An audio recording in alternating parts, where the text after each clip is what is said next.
Mari sebelum kita mengawali ibadah firman dan doa malam hari ini, mari kita sama-sama mau tenangkan hati, pikiran kita mau datang di hadirat Tuhan, kita mau bersaat teduh sejenak.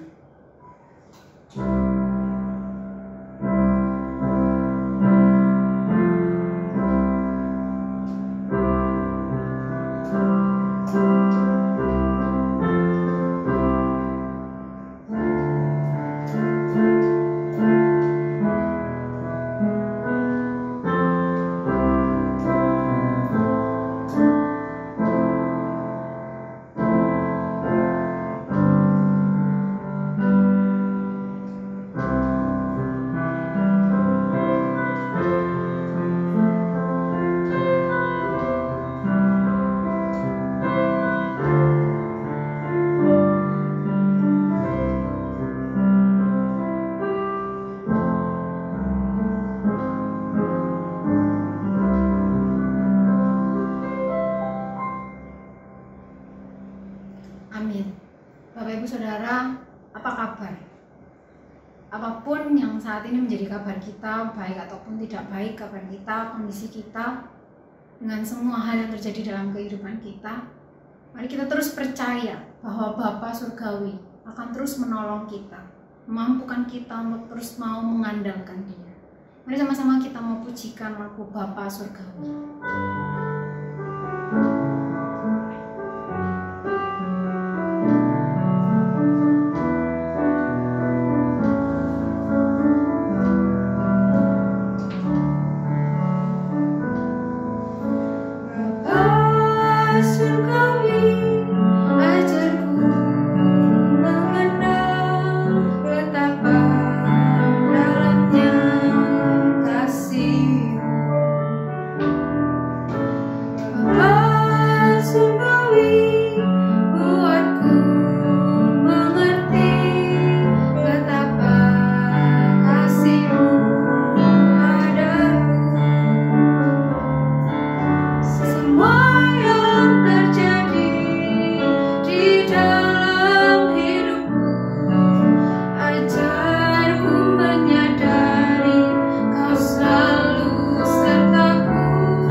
Ya Tuhan, semua yang terjadi dalam kehidupan kami, baik ataupun tidak baik saat ini, biar kami boleh terus memandang Tuhan, biar kami boleh terus mengandalkan Tuhan, biar kami boleh terus mau percaya bahwa Tuhan selalu hadir dalam kehidupan kami. Saat ini Tuhan, kami menyerahkan ibadah firman doa malam hari ini, dan sebentar kami akan mendengarkan kebenaran firman-Mu. Biarlah kiranya Engkau sendiri akan terus mengurapi kami, kuasai hati dan pikiran kami untuk boleh sungguh-sungguh mau menerima kebenaran firman-Mu. Terima kasih banyak Tuhan, kami menyerahkan doa ini. Amin. Bapak Ibu Saudara, sebelum kita mendengarkan kebenaran firman Tuhan, mari kita pujikan sama-sama lagunya Firman-Mu Pelita Bagi Kakiku.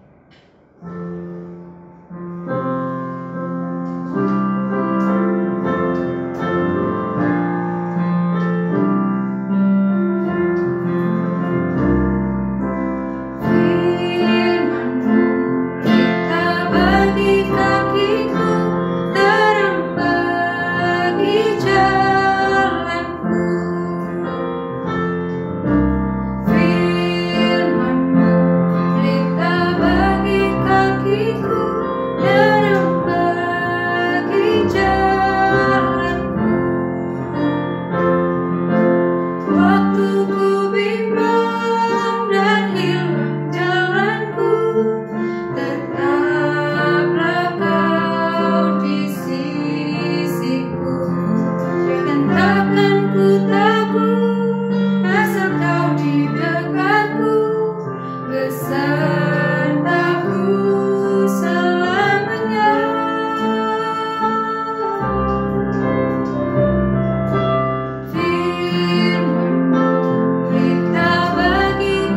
kakiku, terang bagi jalanku. Firman-Mu pelita bagi kakiku, terang bagi jalanku.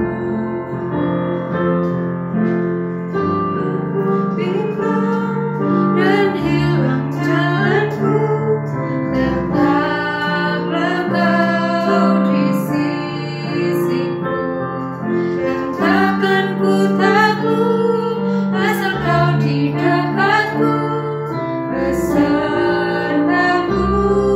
selamanya.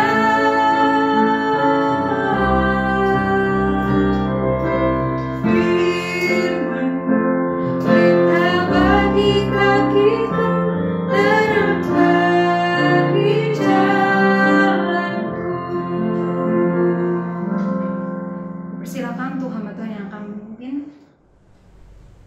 Bapak Ibu, saudara-saudara yang dikasihi oleh Tuhan kita Yesus Kristus, saat ini kita akan membaca dan merenungkan bagian firman Tuhan. Namun sebelumnya, mari kita datang kepada Tuhan. Kita memohon pertolongannya, supaya kita dibimbing dan dipimpin olehnya. Mari kita satu di dalam doa. Bapa Surgawi, kami sungguh dipenuhi dengan ucapan syukur oleh karena Engkau Allah yang telah memungkinkan dan memperkenankan kami boleh bersekutu malam hari ini. Kami bersyukur atas segenap penyertaan Tuhan dalam seluruh kehidupan kami. Dan saat ini kami memohon pertolongan Tuhan.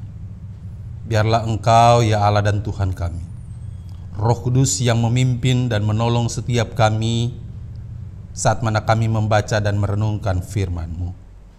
Mohon di dalam nama Tuhan Yesus Engkau mengaruniakan kepada kami hikmat dan pengertian yang benar, sehingga kami boleh memahami firman-Mu ya Tuhan, memahami akan kehendak-Mu, dan biarlah Roh Kudus yang menolong setiap kami untuk menjadi pelaku-pelaku firman-Mu. Terpujilah Tuhan, pimpin dan tolonglah setiap kami di dalam nama Tuhan Yesus. Amin.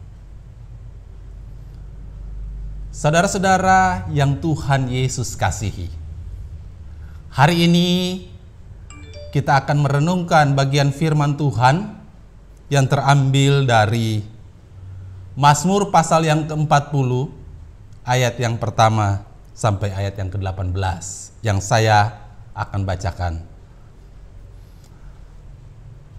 Untuk pemimpin biduan Mazmur Daud. Aku sangat menanti-nantikan Tuhan, lalu Ia menjenguk kepadaku dan mendengar teriakku minta tolong. Ia mengangkat aku dari lubang kebinasaan, dari lumpur rawa. Ia menempatkan kakiku di atas bukit batu, menetapkan langkahku. Ia memberikan nyanyian baru dalam mulutku untuk memuji Allah kita. Banyak orang akan melihatnya dan menjadi takut, lalu percaya kepada Tuhan. Berbahagialah orang yang menaruh kepercayaan pada Tuhan, yang tidak berpaling kepada orang-orang yang angkuh, atau kepada orang-orang yang telah menyimpang kepada kebohongan. Banyaklah yang telah Kau lakukan ya Tuhan Allahku, perbuatan-Mu yang ajaib dan maksud-Mu untuk kami. Tidak ada yang dapat disejajarkan dengan Engkau. Aku mau memberitakan dan mengatakannya, tetapi terlalu besar jumlahnya untuk dihitung. Engkau tidak berkenan kepada korban sembelihan dan korban sajian, tetapi Engkau telah membuka telingaku. Korban bakaran dan korban penghapus dosa tidak Engkau tuntut. Lalu aku berkata, sungguh aku datang. Dalam gulungan kitab ada tertulis tentang aku. Aku suka melakukan kehendak-Mu. Ya Allahku, Taurat-Mu ada dalam dadaku. Aku mengabarkan keadilan dalam jemaah yang besar, bahkan tidak kutahan bibirku. Engkau juga yang tahu ya Tuhan. Keadilan tidaklah kusembunyikan dalam hatiku, kesetiaan-Mu dan keselamatan daripada-Mu kubicarakan. Kasih-Mu dan kebenaran-Mu tidak kudiamkan kepada jemaah yang besar. Engkau Tuhan, janganlah menahan rahmat-Mu daripadaku. Kasih-Mu dan kebenaran-Mu kiranya menjaga aku selalu. Sebab malapetaka mengepung aku sampai tidak terbilang banyaknya. Aku telah terkejar oleh kesalahanku, sehingga aku tidak sanggup melihat lebih besar jumlahnya dari rambut di kepalaku. Sehingga hatiku menyerah. Berkenanlah kiranya Engkau ya Tuhan untuk melepaskan aku. Tuhan, segeralah menolong aku. Biarlah mendapat malu dan tersipu-sipu mereka semua yang ingin mencabut nyawaku. Biarlah mundur dan kena noda mereka yang mengingini kecelakaanku. Biarlah terdiam karena malu mereka yang mengatai aku, syukur, syukur. Biarlah bergembira dan bersuka cita karena Engkau semua orang yang mencari Engkau. Biarlah mereka yang mencintai keselamatan daripadamu tetap berkata, Tuhan itu besar. Aku ini sengsara dan miskin, tetapi Tuhan memperhatikan aku. Engkaulah yang menolong aku dan meluputkan aku. Ya Allahku, janganlah berlambat. Saudara-saudara yang Tuhan Yesus kasihi, firman Tuhan malam hari ini kita akan renungkan di bawah satu tema, lebih dari pemenang. Mazmur 40 menceritakan tentang seorang pria yang terjebak di lubang kebinasaan, di lumpur rawa, tetapi kemudian diselamatkan oleh Tuhan yang menginjakkan kakinya di atas batu dan memberinya tempat yang kokoh untuk berdiri. Pria itu adalah Raja Daud. Daud adalah Raja Israel yang terkasih, yang memerintah dengan kuat dan baik selama 40 tahun. Dia dilantik, diberkati dan disetujui oleh Tuhan yang memanggilnya seorang yang berkenan di hatinya. Daud hampir selalu dekat dengan Tuhan dan dia menulis hampir setengah dari Mazmur. Melalui tulisannya dan dengan pidato umum dia secara teratur dan setia mewartakan rahmat Tuhan kepada orang lain. Namun dalam Mazmur ini dia mengabarkan dirinya telah terperosok ke dalam lubang di mana dia tidak dapat melarikan diri. Saudara-saudara, dalam Yeremia pasal 38 ada kejadian terkenal di mana Yeremia dilemparkan ke dalam perigi atau sumur karena nubuatnya yang tidak baik menurut orang-orang pada saat itu tentang jatuhnya Yerusalem kepada orang Babilonia. Ini adalah cerita yang suram. Sumur itu tidak ada air, di dasarnya dipenuhi dengan lumpur dan Yeremia terperosok ke dalam lumpur itu. Dia akan binasa di sana jika orang asing dari Kus bernama Ebed-Melek tidak menjadi perantara baginya dengan raja yang menginstruksikan orang Kus yang ramah untuk membawa 30 orang dan menarik Yeremia keluar dari sumur dengan tali. Saudara-saudara, kita tidak tahu dengan pasti apa yang digambarkan Daud dengan frase lubang kebinasaan dan lumpur rawa ini. Tetapi itu menggambarkan suatu periode dalam hidupnya di mana keadaan telah menjebaknya sehingga dia tidak dapat membebaskan dirinya sendiri. Dia tidak mengatakan apapun mengenai penyakit tubuh ataupun penghinaan dari para musuhnya. Sehingga masuk akal jika kita berpikir bahwa yang mengganggunya kini ialah kegelisahan hati dan kegundahan jiwanya. Kelesuan jiwa yang dipicu oleh kesadaran bahwa Allah sedang menarik diri, yang menimbulkan keraguan dan ketakutan mengenai nasib dalam kekekalan, sebagaimana yang sering kali dialami oleh banyak anak-anak Allah yang terkasih. Sekali lagi, kita tidak tahu dengan pasti apa yang digambarkan Daud dengan frase lubang kebinasaan dan lumpur rawa ini. Namun mari kita memahami secara sederhana dan lebih mudah dengan melihat lubang kebinasaan dan lumpur rawa ini melalui diri kita sendiri dalam referensi Daud. Apa lubang kebinasaan dan lumpur rawa kita? Saya tidak tahu jawaban dari pertanyaan itu karena masing-masing kita harus menjawabnya sendiri, saudara-saudara. Tetapi saya dapat memikirkan sejumlah contoh yang mungkin bisa menjadi referensi kita. Saudara-saudara, di dalam kehidupan kita ada yang namanya lubang dosa. Beberapa orang terjebak dalam lumpur dosa. Daud sendiri adalah contoh dari hal ini pada satu titik dalam hidupnya. Meskipun kita tidak tahu apakah ini yang dia gambarkan dalam Mazmur 40. Dia mulai turun ke dalam lubang ini ketika dia tinggal di rumah sementara orang lain dalam pertempuran. Saat dia melihat seorang wanita bernama Betseba mandi di sebuah rumah dekat istana. Dia bertanya tentang dia dan mengetahui bahwa dia menikah dengan seorang tentara bernama Uria. Meskipun demikian, Daud membawanya ke istana, menidurinya, dan kemudian ketika dia mengetahui bahwa dia hamil, Betseba hamil, Daud mengatur agar Uria ditinggalkan dalam pertempuran sehingga ia dibunuh dan oleh tentara musuh. Saudara-saudara, mungkin kita terjebak dalam dosa seperti itu.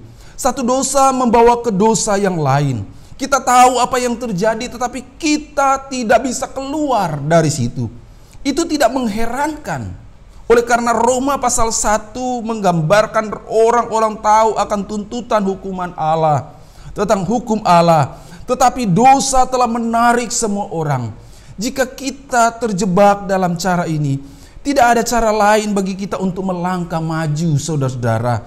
Kita butuh bantuan. Dari mana asalnya bantuan kita jika bukan dari Tuhan? Yang selanjutnya adalah lubang kekalahan. Beberapa orang memiliki jenis lubang yang sangat berbeda dari mana mereka perlu diangkat. Ini adalah lubang kekalahan pribadi, baik di tempat kerja, atau sekolah, atau di rumah, atau di tempat yang lain. Beberapa orang akan mengatakan bahwa mereka telah mengalami kekalahan yang panjang tanpa akhir dalam seluruh hidup. Mereka tidak pernah berhasil dalam segala hal. Saya tidak tahu, saudara-saudara, jawaban dalam masalah masing-masing kita secara spesifik. Dan saya tidak ingin meremehkan keputusasaan saudara. Tetapi saya mau memberitahukan bahwa Tuhan ingin kita berhasil. Tuhan ingin kita menjadi seorang pemenang. Dan Tuhan memungkinkan hal itu terjadi. Meskipun itu mungkin berbeda dari apa yang kita pikirkan dan lakukan sekarang. Tempat untuk memulai, saudara-saudara, adalah sebagaimana dan di mana Daud memulai. Dia mulai dengan meletakkan masalahnya di hadapan Tuhan. Saya ulangi bahwa saya tidak tahu apa yang dimaksud Daud dengan metafora lubangnya. Tetapi ada saat di awal hidupnya ketika dia bisa berbicara dengan sangat jelas tentang kekalahannya. Tidak peduli apa yang dia lakukan. Dia tidak dapat menyenangkan Raja Saul, dan Saul dalam kebencian dan kecemburuannya terhadap Daud dengan kejam memburu pemuda itu dari satu tempat ke tempat yang lain. Bertahun-tahun kemudian Tuhan turun tangan untuk menyingkirkan Saul dan akhirnya membawa Daud ke takhta. Jika kita dikalahkan, bawa kekalahan kita kepada Tuhan, saudara-saudara. Nantikan Tuhan. Daud dengan sangat menanti-nantikan Tuhan. Daud menunggu dengan sabar. Begitulah Mazmur 40 memulainya di dalam ayat yang kedua. Jika kita menunggu dengan sabar, kita juga akan belajar bahwa Tuhan memiliki hal-hal penting untuk kita lakukan. Dan Dia akan memberi kita kemenangan yang signifikan di waktu yang tepat, di waktunya Tuhan. Selanjutnya, lubang kebiasaan buruk. Orang lain terjebak dalam lubang kebiasaan buruk. Beberapa dari kebiasaan ini sangat merusak, seperti kecanduan narkoba. Yang lain hanya berbahaya seperti temperamen yang tidak terkendali, pola mengasihani diri sendiri, kemalasan, atau makan yang berlebihan. Kebiasaan buruk bisa dihilangkan, kebiasaan baru bisa menggantikannya. Tapi di mana kita akan mempelajari kebiasaan baru ini? Tempat terbaik adalah dari Tuhan yang telah menjadikan kita menurut gambarnya dan ingin mengembangkan kita menjadi kepenuhan karakter Yesus Kristus. Jika itu yang terjadi, kita harus berpaling kepadanya. Kita harus mencari pertolongan daripadanya. Kita harus mencari bantuan daripada Tuhan. Saudara-saudara, yang selanjutnya, lubang situasi. Contoh terakhir dari lubang kebinasaan dan lumpur rawa yang saya pikirkan di sini adalah keadaan. Seperti pola pencobaan berat yang Rasul Paulus sebutkan dalam 1 dan 2 Korintus. Ini bukanlah dosa atau kekalahan atau bahkan akibat dari kebiasaan buruk. Justru sebaliknya, saudara-saudara, hal yang benar. Paulus telah dianiaya karena pendiriannya untuk Yesus Kristus, karena kekukuhannya mengikut Yesus. Namun demikian seperti yang Paulus katakan, 5 kali saya menerima dari orang Yahudi 40 cambukan dikurangi 1. 3 kali saya dipukul dengan tongkat. Sekali saya dilempari batu. 3 kali saya karam. Saya menghabiskan 1 malam dan 1 hari di laut lepas. Namun saya terus bergerak maju. Paulus katakan, saya berada dalam bahaya dari sungai, dalam bahaya dari penjahat, dalam bahaya dari bangsaku sendiri, dalam bahaya dari orang bukan Yahudi, dalam bahaya di kota, dalam bahaya di pedesaan, dalam bahaya di laut, dalam bahaya dari saudara palsu. Saya telah bekerja dengan keras dan sering pergi tanpa tidur. Saya telah mengetahui rasa lapar dan haus dan sering pergi tanpa makanan. Saya kedinginan dan telanjang. Selain itu, saya setiap hari menghadapi tekanan akan keprihatinan saya untuk semua gereja. Saudara-saudara, keadaan seperti itu bisa menjadi lubang bagi siapa saja. Namun Paulus mencari bantuan dari Tuhan. Dan Tuhan menjawab. Meskipun Tuhan tidak mengubah keadaannya, namun Tuhan membantu Paulus. Tuhan menolong dia sehingga dia bisa berkata, dalam segala hal kami ditindas namun tidak terjepit. Kami habis akal namun tidak putus asa. Kami dianiaya namun tidak ditinggalkan sendirian. Kami dihempaskan namun tidak binasa.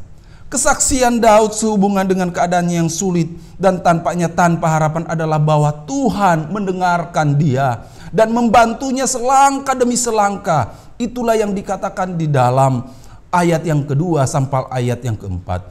Dia berkata bahwa Tuhan melakukan 5 hal. Tuhan berpaling kepadanya. Tuhan memperhatikan penderitaannya.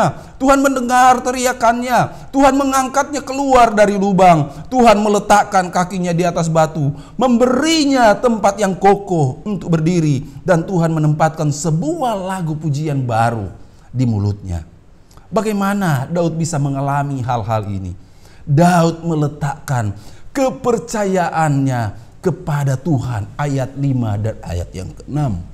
Saudara-saudara, Tuhan telah melakukan hal-hal besar bagi umatnya di masa lalu. Dan meyakinkan kita karena karakternya tidak berubah. Bahwa Tuhan memiliki lebih banyak hal-hal baik yang serupa. Yang direncanakan bagi mereka yang mempercayainya saat ini. Untuk mengalami hal-hal baik ini, kita harus mempercayainya, saudara-saudara. Kita harus mengecap dan melihat bahwa Tuhan itu baik sebagaimana yang dikatakan pemazmur dalam Mazmur 34 ayat yang ke-9. Mungkin saja seseorang mengundang kita ke perjamuan paling megah di seluruh dunia. Tapi kita tidak akan pernah tahu betapa enaknya makanan dalam jamuan itu kecuali kita mencicipinya. Itu sama dengan kebaikan Tuhan. Sampai kita mempercayai Tuhan. Sampai kita mencicipi dan menikmati berkat-Nya, perlindungannya, pertolongannya. Sampai kita mengalami firman Tuhan, kita tidak akan pernah tahu betapa baiknya Tuhan itu. Saudara-saudara, bagaimanakah orang mempercayai Allah? Ayat yang ke-7 dan sampai yang ke-9, di sana kita bisa melihatnya. Orang yang mempercayai Allah adalah orang yang memiliki hubungan yang benar dengan Tuhan. Itu bukanlah sesuatu yang dibangun melalui upacara belaka, melainkan merupakan ekspresi dari hati yang penuh dengan ucapan syukur. Dari hati yang penuh dengan berserah kepada Tuhan. Dalam ayat-ayat ini Daud menegaskan kembali prinsip Alkitabiah yang penting. Kepatuhan lebih diutamakan daripada pengorbanan. Daud berkata, aku suka melakukan kehendak-Mu ya Allahku. Taurat-Mu ada dalam dadaku. Tuhan berkata, sesungguhnya akan datang waktunya. Aku akan mengadakan perjanjian baru dengan kaum Israel dan kaum Yehuda. Aku akan menaruh Tauratku dalam batin mereka dan menuliskannya dalam hati mereka. Maka aku akan menjadi Allah mereka dan mereka akan menjadi umatku. Yeremia pasal 31 ayat 31 dan 33. Bagi Yeremia, memiliki hukum di dalam hati kita adalah definisi yang tepat tentang apa artinya berada dalam hubungan yang benar dengan Tuhan. Yesus banyak bicara tentang hati. Yesus berkata bahwa perintah utamanya adalah kasihilah Tuhan Allahmu dengan segenap hatimu dan dengan segenap jiwamu dan dengan segenap pikiranmu. Sudahkah kita mengalami kebenaran Allah melalui iman kepada Yesus Kristus? Sudahkah kita menemukan Tuhan yang setia? Apakah keselamatannya baik? Sudahkah kita belajar bahwa Dia mengasihi kita? Dan apakah kita telah menemukan kebenarannya dalam kitab suci? Menjadi seorang Kristen berarti mengalami firman Tuhan, saudara-saudara. Tetapi bagaimana kita bisa mengalaminya di dalam hati kita, namun gagal untuk membicarakannya? Jika kita benar-benar menyadarinya, kita akan sering membicarakan seperti yang dilakukan oleh Daud.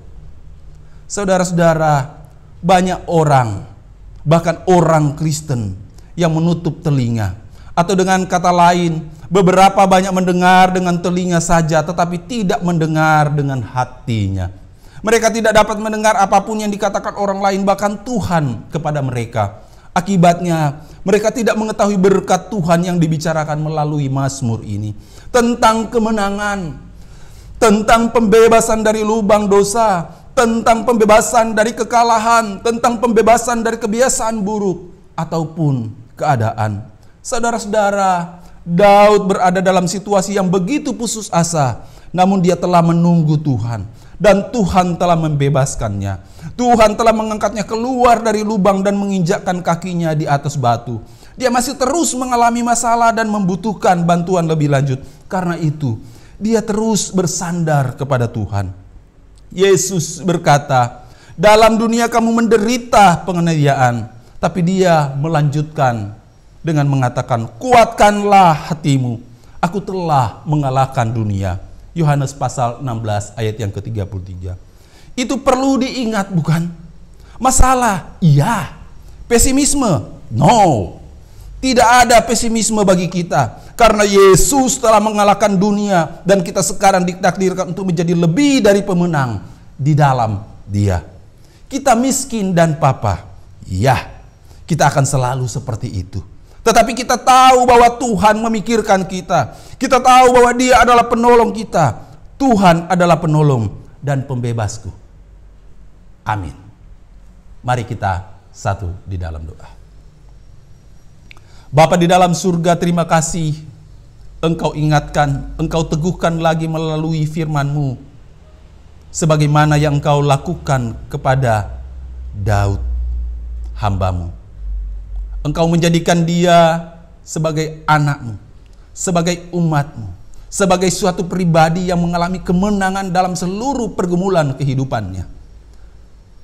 Dan demikian pula Engkau akan melakukannya bagi kami. Terima kasih ya Tuhan. Engkaulah pertolongan kami. Engkaulah sandaran hidup kami. Engkaulah segala-galanya bagi kami, yang menjadikan kami umat-Mu sebagai orang-orang pemenang. Terpujilah di dalam nama Tuhan Yesus kami berdoa. Amin. Ya Bapak Ibu, bersyukur untuk kebenaran firman Tuhan yang boleh hari ini kita dengar. Biarlah firman ini boleh sungguh-sungguh menolong kita untuk makin mencintai Tuhan. Saat ini mari kita mau berdoa untuk beberapa pokok doa. Yang pertama, kita mau berdoa dengan buka suara. Kita mau bersyukur untuk keberadaan dari guru-guru sekolah minggu. Dengan segala aktivitas, kegiatan, rutinitas mereka di rumah, mereka masih memiliki hati untuk melayani anak-anak sekolah minggu. Mari kita berdoa untuk mereka dengan segala persiapan yang harus dikerjakan. Biarlah mereka boleh memberitakan kebenaran firman Tuhan sesuai dengan maunya Tuhan. Mari kita buka suara, kita berdoa untuk mereka. Tuhan, saat ini kami semua bersyukur Tuhan untuk kebaikan Tuhan, untuk kasih setia dan anugerah Tuhan, untuk keberadaan guru-guru sekolah minggu di GKI Timur ataupun di Pos Jemaat Alam Sutra. Kami bersyukur Tuhan untuk keberadaan mereka. Dengan hati mereka boleh melayani anak-anak Tuhan. Kami bersyukur untuk mereka dengan segala rutinitas, pergumulan hidup, dan apapun yang mereka kerjakan, tapi mereka boleh mau melayani Tuhan dengan memberitakan kebenaran firman-Mu setiap minggunya. Kiranya Tuhan akan terus menolong mereka. Kiranya Tuhan akan terus membuat mereka makin hari makin mencintai Tuhan, seperti Tuhan sudah boleh mencintai mereka terlebih dahulu. Kami menyerahkan Tuhan untuk guru-guru sekolah minggu, GKI Bungur dan Pos Jemaat Alam Sutra dalam tangannya Tuhan. Dan Tuhan akan terus menolong keberadaan mereka dan keluarga mereka. Terima kasih banyak Tuhan, kami menyerahkan doa ini. Pokok doa yang kedua, mari kita berdoa. Kita bersyukur kalau hari ini kita masih boleh memiliki Allah yang selalu hadir dalam kehidupan kita. Meskipun terkadang kita sering jatuh bangun dalam iman kita, mari saat ini kita mau berdoa dengan setengah suara. Kita mau berdoa untuk orang-orang yang masih hingga hari ini masih jatuh bangun dalam iman mereka, masih sering meragukan Tuhan yang nyata dalam kehidupan mereka. Mari kita berdoa menyerahkan mereka dalam iman percaya mereka. Kita boleh dukung mereka dalam doa, kita boleh tolong mereka untuk mereka boleh terus memandang Tuhan yang hidup itu. Mari kita berdoa dengan setengah suara. Tuhan, saat ini kami menyerahkan diri kami ke dalam tangan Tuhan, supaya kami dalam masa-masa kami seperti ini yang tak pasti, yang tak tentu ini, bila kami boleh terus memiliki iman yang terus mempercayai dengan Tuhan. Kami juga terima Tuhan untuk orang-orang di luar sana yang masih belum memiliki iman yang percaya sama Tuhan. Dalam kiranya terus dapat berbelas kasih Tuhan kepada mereka, supaya mereka boleh memiliki iman, supaya mereka boleh membangun hubungan yang baik bersama dengan Tuhan, memiliki relasi yang baik dengan Tuhan. Kami menyerahkan doa ini dalam tangan Tuhan. Terima kasih Tuhan. Saat ini Bapak Ibu, mari kita berdiam diri sejenak. Mari kita mengingat bagaimana Tuhan boleh terus dengan setia menolong, memampukan kita untuk kita boleh percaya bahwa Dia baik dalam kehidupan kita. Mari saat ini kita mengambil waktu diam. Kita mau mengingat bagaimana Tuhan baik dalam kehidupan kita. Yang terkadang kita nggak baik sama Tuhan. Mari kita berdiam diri sejenak dan kita mau mengingat perbuatan-perbuatan Tuhan yang nyata dalam kehidupan kita. Mari kita berdiam diri dan ingat kasih setia Tuhan.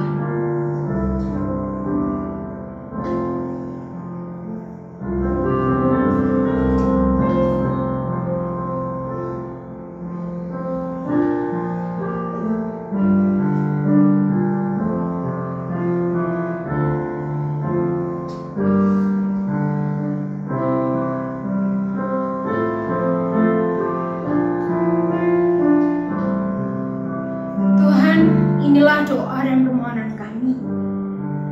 Terima kasih kalau Tuhan boleh terus menyertai kami. Terima kasih kalau Tuhan boleh terus mengasihi kami. Terima kasih kalau Tuhan boleh terus menopang kehidupan kami. Terima kasih banyak Tuhan untuk setiap hal yang boleh terjadi dalam kehidupan kami, yang terus mau mengajarkan kami untuk kami boleh menjaga hubungan kami dengan Tuhan, menjaga relasi kami dengan Tuhan. Kiranya Tuhan akan terus mampukan kami Tuhan, manusia-manusia masih hidup di dalam dunia yang fana ini, biar kami boleh terus memandang Tuhan dan kami boleh terus hidup sesuai dengan agendanya Tuhan. Terima kasih banyak Tuhan, kami menyerahkan doa ini dalam nama-Mu kami sudah berdoa. Amin. Ya Bapak Ibu Saudara, kebaktian firman dan doa malam hari ini telah selesai. Jangan lupa untuk mengikuti PA yang akan sebentar lagi diadakan. Tuhan Yesus memberkati.